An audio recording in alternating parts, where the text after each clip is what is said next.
Susan Collins would be a formidable candidate for governor.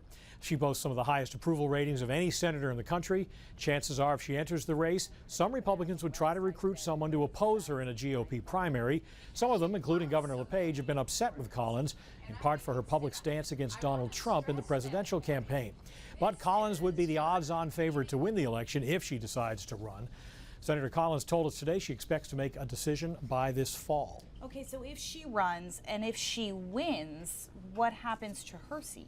Someone has to be appointed to fill out the remaining 2 years of her term in the U.S. Senate. And who would make that choice? The governor of Maine, and not necessarily Paul LePage. The seat would become vacant when Collins resigns to take the oath of office as governor. Conceivably, Collins could resign early while LePage is still in office and let him make the choice.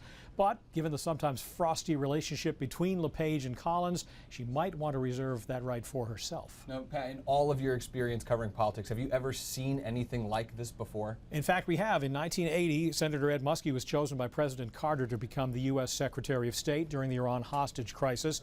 Then Governor Joe Brennan had the responsibility to choose someone to fill out the more than 2 years left in Muskie's term in the Senate. Brennan turned to a former political rival who had beaten him in 1974 to get the Democratic nomination for governor. His name, George Mitchell, who had been appointed a federal judge, a job he expected to have for the rest of his life. Because Mitchell had lost a race for governor that he'd been expected to win, he was seen by some as a weak candidate for re-election to the Senate. So both of Maine's members of Congress were itching to run against him when it was time, including Olympia Snowe. In the end, Mitchell handily defeated Congressman Dave Emery to win his first full term.